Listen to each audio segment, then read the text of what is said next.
Happy Saturday, everyone. Welcome to the first of a two-part Saturday plate exchange special. I'm Steve with On the Ring Apron. Lovely Mrs. Key at work tonight. You might be in the audience watching at some point. If you are, hey, baby, love you. Hope you're having a great day.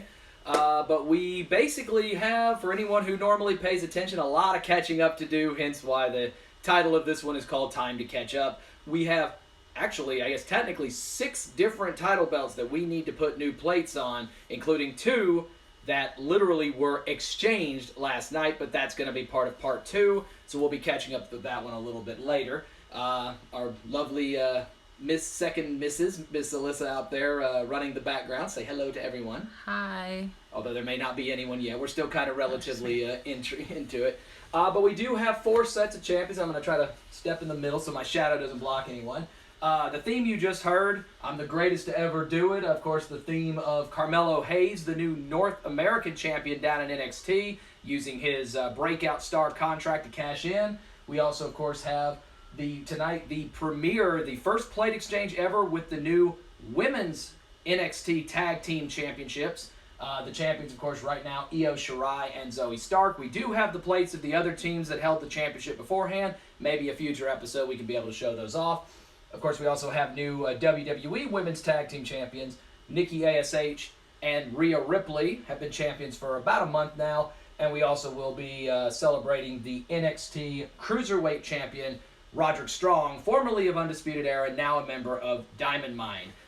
So, a lot to get through, hence why we're doing this live. So let's jump to it as we're trying to do this in between football games, you know. And of course, I got my Bravos playing tonight, Game 6. Come on, boys, let's chop it and let's get it done tonight. Let's get on to the series. But let's go and open with our first belt that we're going to exchange here, and it is the NXT Cruiserweight Championship, which, of course, was formerly held by Kushida, the former champion.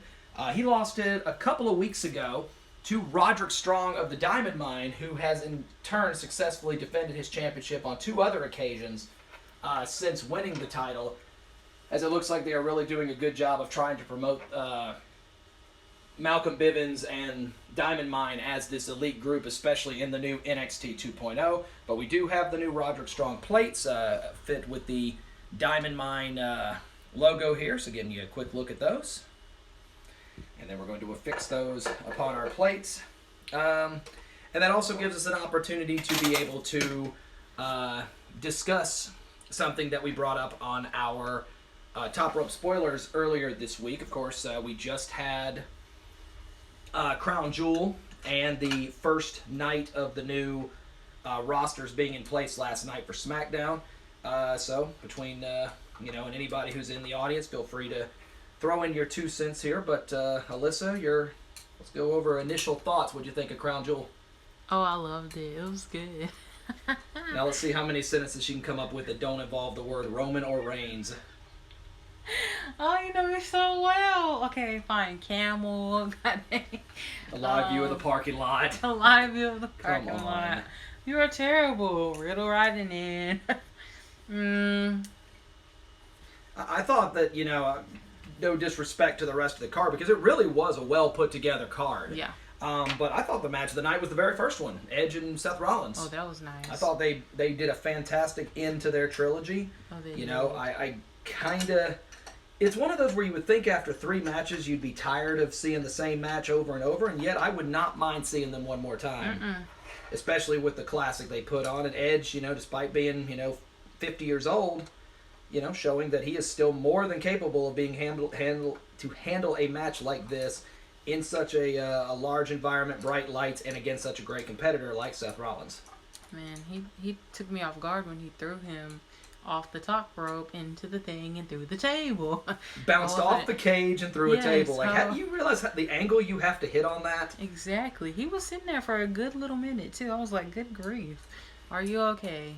I remember back, going back a little ways when that used to, be the end of the match. Really? It used to be one chair shot that was it, Yeah. You hit a guy with a chair and it wasn't a disqualification, that was the end of it. Now you can get hit by 30 chairs and somehow still have a chance to win. So the does nothing. definition of wrestling has changed. But while we were putting that together, that puts our first championship plate here, and hey, look at that, they're both right side up. Beautiful. But the NXT Cruiserweight champion, Roderick Strong, with his new plates, also representing his group, the Diamond Mine. Very good look on him. He was originally at one point sitting around 225, 230 when he was a member of the Undisputed Era. So to find out even before he took on Kushida that he had gotten down to under 205, that was actually quite impressive. And fortunately, I'm nowhere close to that. So this belt will not be ever held by me. Landon and Cassius maybe have a shot, but it won't be me. But either way, Roderick Strong, NXT Cruiserweight champion, and I got a feeling I don't think he's going to be giving this one up anytime soon. That moves us into our second one here, and I forgot the order I put them in. It will be the WWE Women's Tag Team Championships. These were swapped over on Raw a couple of weeks ago. Former champions Natalya and Tamina, basically the veterans of the group. Tamina, of course, her very first championship in WWE, despite being in the company for almost 18 years. Wow. Finally getting a championship, but the reign ending at the hands of Nikki A.S.H. and the Nightmare Rhea Ripley. Definitely an odd pairing, to say the least. Yes. But it allowed for the two of them at this stage to be the only established tag team in WWE at the moment, at least women's tag team anyway. And it also allowed Tamina and Natalya to now be separated as the WWE draft split them up. But of course, we've had the Rhea Ripley plates before. She's been on a previous plate exchange. We've also had Nikki A.S.H. on here as well. So anybody who's watched our shows are familiar with both of their plates. And they're just going to reappear here again. We did have the Natalya and Tamina plates on here already, so we'll have to remove those first and then get the new ones added on. But returning back, of course, can't talk about Crown Jewel right now without, of course, mentioning they're going to say controversial ending to Roman Reigns and Brock Lesnar. But honestly, I thought it was very well done, with Paul even still at this stage, still not technically showing 100% where his royalties were. I feel like he did a good job of making sure that he was going to be able to walk out with whoever won, whoever survived out, and but didn't really want to have to choose sides. And it's refreshing the fact that they didn't have Roman just ignore it on SmackDown last night. He very quickly came out and said "You're not very good at your job, but I am." So it was a great line. I love what they're doing with Roman on the mic, because he used to be a person that you would keep Roman off the mic at all times, especially when he was through his early run with the Shield.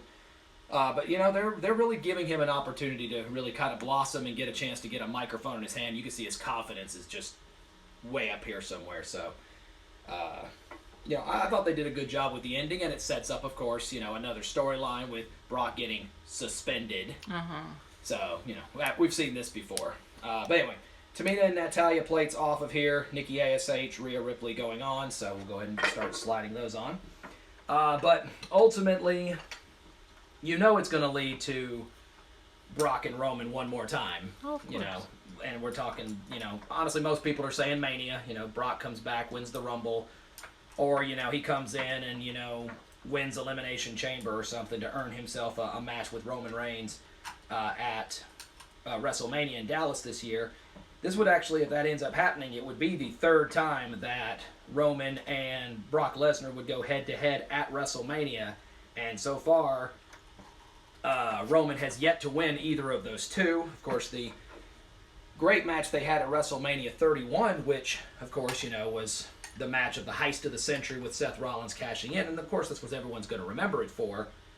But before that, if you actually go back and watch that before Seth cashes in, they had put on about a 25 to 30-minute masterpiece. Really? It was really a fantastic match. Key and I saw that live in the Bay Area that year. We go to all the Manias. And they had put on a great match prior to then, and you really didn't know which way it was going to go before Seth inevitably cashed in and won the championship. And then, of course, at 34, Brock was in the middle of his 1 year plus run as WWE champion, and everyone expected, okay, he's this will be where it ends, and Roman's going to get his big moment. And I think they said Brock ended up surviving like 7 spears during that match. Roman ended up surviving 5 F5s. Some horrendous number like that, but ultimately they had Brock retain, and a lot of people were pissed, including us. But, all I know is it leads to another good one, it looks like. But women's tag team titles now with their new plates on them. Rhea Ripley here on my right, and Nikki A.S.H on the left, celebrating the new women's tag team champions. This could be another title that I think we may not see on the show here for a while, because there aren't any other established tag teams. They broke up Tegan Nox and Shotzi Blackheart, so there went their team. Natalya and Tamina, the former champs, are now broken up. And so you wonder, they're going to have to establish some new teams in order to give Rhea and Nikki somebody to go up against, hence why they've been doing backstage segments for the last couple of weeks, and you haven't really seen them doing much in terms of matches. Of course, if anybody who's been on social media saw the report that Rhea Ripley, going to a house show last week, lost her luggage, which included her tag team title. Oh, wow. And there was a nice back and forth exchange between Rhea Ripley and the first half of the first tag team champions, which was Bayley, saying, "Where's my belt? You better go find my belt. The belt I made famous." So, this is not it. Bayley, please don't come here and beat me up. I don't want that. But either way, it'll be curious to see if someone's able to locate that. Right. Let's see. Let me do a little clean up here. And Natalya and Tamina, we might see these plates again. I don't know if we'll see them on the women's tag, but I have a feeling that I think the two of them are not done winning championships at some point. Moving to our third one, and this is the premiere of our newest belt to add to our collection. I've been waiting quite some time to get my hands on this one, and now it finally has happened. It is the NXT Women's Tag Team Championships. A couple of teams have won these titles already. Raquel Gonzalez and Dakota Kai, the first champions. They held them for about an hour and 10 minutes before they would end up losing them. To, let's see, it was Ember Moon. Oh my God, that's embarrassing. I don't remember who Ember's partner was. Somebody in the chat help me out here. But either way, I don't know why I want to say Candice LeRae, but I know that's not right. I haven't even popped the original buttons off this yet. That's how new this one is. We only got this earlier this week, so there we go. Good grief. So, but yeah, we finally got it loose. So just letting people see what the side plates, the generic NXT plates, look like. But we have been holding on to the side plates for Io Shirai and for Zoey Stark, the current champions, for quite some time now. And now we finally get our first opportunity to be able to finally put those on a plate. Anybody who's watched our show has seen Io's plates before, because Io held the NXT Women's title for almost a year. So everybody's seen hers before. But then you add Zoey Stark in there as well as her tag team partner. Two of them, not best friends, and Io wastes no time in making sure that Zoey knows that at all times. But the fact is, they love competition. A great match coming up this upcoming Tuesday at Halloween Havoc, as they will defend these titles in a triple threat Stairway to Hell ladder match, which I'm going to guess is just a ladder match with a twist, or maybe a ladder match where they'll wear Halloween costumes or something. I'm not really sure. More on that here in a little bit. But, finally an opportunity to put these NXT Women's tag team plates on somewhere. And, we shift now from the conversation to NXT 2.0. And I'm curious, Alyssa, as well as anybody in our audience, what are your thoughts of the new 2.0? You had a couple of weeks to see the new NXT. We've obviously been watching it. Key and I have been watching it for a couple of years. And it's definitely different, definitely more colorful. It's very bright. Yeah, it is. It is very, very shiny, bright. Very bright. But then immediately, right off the bat, you see a lot of new names. You see, including two that we're talking about right now. You've got Zoey Stark right here. Mm-hmm. And then you see Carmelo Hayes, who's going to be with our last belt here in a minute. I mean, guys like that. You look at Braun Breaker, who's getting an NXT title match this Tuesday. Right. You look at Gigi Dolan. You look at, folks like that teaming up with Mandy Rose. And then, like Odyssey Jones, there are a lot of great competitors that have come in. Lash Legend, you're my girl, but, she's beautiful. Amari Miller, basically they just went ahead and just said, instead of welcoming in one or two different... everyone. Exactly. We're just going to introduce you all at once and let the rest of the pieces fall into place. And, honestly, I'm kind of okay with it because it really does give you the sense of it being a 2.0. It really allows you to. But, I asked the question to you, so, your thoughts. I mean, putting you on the spot. Yeah. Little, so that's all I care about. I'll be quite frank. I don't know. It's just very bright and kind of different. I don't know. I don't want to say more drama, but that's what I see it as. Well, I kind of, attribute it back to when NXT first got started. When you go back to the days of Tyler Breeze and, when, Charlotte and Sasha and the four horsewomen before they became the horsewomen, getting out there, it felt fresh, and it felt like it was about the wrestling, not necessarily about the stories. And even though, yes, you still have to have, conversations, and they still got to, get in the ring and jaw at each other and whatnot, on microphones, there's more wrestling. Like, I argue that sometimes there's more wrestling in a 2-hour NXT than there is in a 3-hour Raw. Yeah. And that's not ideal. You want there to be as much wrestling as possible, and I feel like that's kind of what NXT has done, is it introduced not just a lot of new names, but it's also going back to the roots of what made NXT great in the first place, and that was, hey, it's about the wrestling. So, good on them for doing so. I personally have enjoyed it. Honestly, I'd say social media's probably split about 50-50 because they're like, okay, where did all our old names go? There's too many new names. There's too many people. I don't want to watch it. That's the whole idea. Give them a chance. So, but as I said, for the first time, our new women's NXT tag team titles getting an opportunity to show off here. And there are our new NXT women's tag team champions. I say new, but they've been champions for a couple of months now. Zoey Stark and Io Shirai showing off their plates here, but these are definitely in jeopardy. They put the titles on the line this upcoming Tuesday at Halloween Havoc, so there is a possible chance that we may be seeing this one back on our show here very, very soon, possibly as early as next week. So we'll see. And that finally brings us to the last belt of part 1 of our segment, which is the North American Championship, which is now in the hands of, well, no one yet because my screen won't flip. There we go. It's now in the hands of one of those NXT 2.0 newcomers, and that is the Breakout Star Tournament champion, Carmelo Hayes.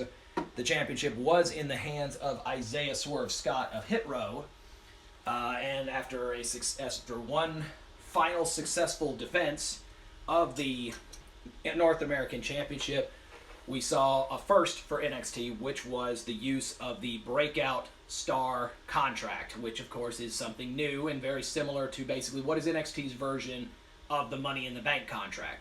Essentially, the winner of the Breakout Star Tournament not only gets the credit of being the tournament champion, but also is awarded with a contract which allows him to be able to cash in against any champion or champions if he wants to go for a tag title with a partner of his choosing at any time of his choosing. And after waiting for about a month, Carmelo Hayes chose to cash in on an extremely tired and injured Isaiah Swerve Scott after a successful defense against Santos Escobar on NXT 2.0. He was able to successfully defeat Swerve and wins the North American Championship, and we now are in possession of the first set of plates for Carmelo Hayes, showing off his new championship here for NXT. So, of course, Swerve not gunning in any way to try to get a rematch. We knew obviously that a title change was going to happen. Yeah. Because with Swerve and the rest of Hit Row getting called up to SmackDown on the draft, you knew that he was going to have to drop the North American Championship before moving up. But I think a lot of people expected that it was just destined that it was heading to Santos Escobar. And the setup was perfect. They had Escobar kidnap the rest of the members of Hit Row and, force Swerve to have to take it alone. And despite the fact that there was plenty of interference from the rest of Legado del Fantasma, Swerve able to get the win and the victory. But it hit me maybe about 5 seconds before Carmelo turned on him. Yeah. Exactly, like, this seems like an unlikely alliance. And then all of a sudden, like, right before he turned on him, it hit me like, oh my God, I know why he's out here. And sure enough, right about then, he clotheslined him. And it's like, yep, he's coming out to cash in. Here's where your title change is happening. And it's also interesting, of course, that the championship that he chose was the North American. Because, again, you get to choose any champion of your choosing. Right. So you can go for the NXT championship. He could have easily waited till after this Tuesday, because you've got Tommaso Ciampa and Braun Breaker. He could have easily waited until the end of that match, then chose to cash in. But he saw his opportunity and decided that he was going to use it to win the North American title. And, bravo to him. He got the job done. So, unlike Money in the Bank on the main roster, NXT's breakout contract is 1-for-1 so far. And it'll be curious to see what they've done. But so far, they've made Carmelo Hayes look like a stud. Not just by winning the tournament, but also making him look extremely strong. Williams in his corner as well has been helping him look good as a hype man, as well as having a little bit of muscle for backup.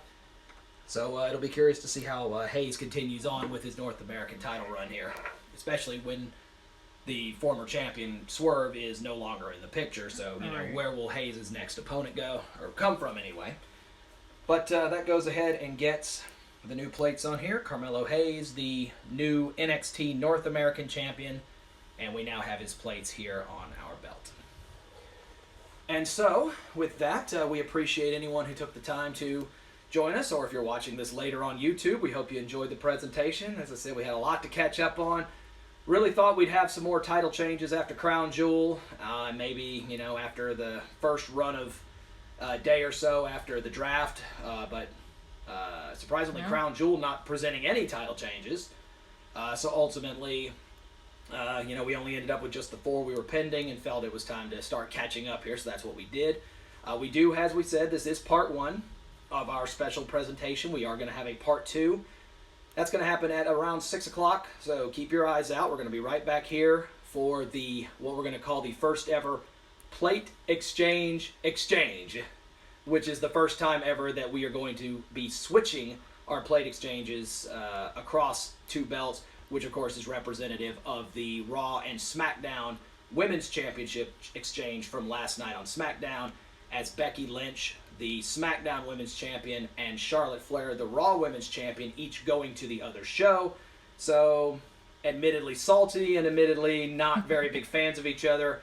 Ultimately, the exchange did happen, so Becky Lynch now is once again the Raw Women's Champion, and you now have Charlotte as the SmackDown Women's Champion, so the two have literally flipped championships. It starts new reigns for each of them, because when they did this for the tag titles a couple of years ago, they did officially declare those new championship reigns, so officially both of them, their title runs are over, and now they're starting brand new ones. So we're going to go ahead and flip their plates, and everybody look forward to that. So this is Steve with On the Ring Apron, Alyssa running the camera behind us, Kia, hopefully you were able to sneak in at some point. If not, maybe catch you for the 6 o'clock show. You guys enjoy the rest of your day, and we'll see you here in a couple of hours. Have a good one. Peace.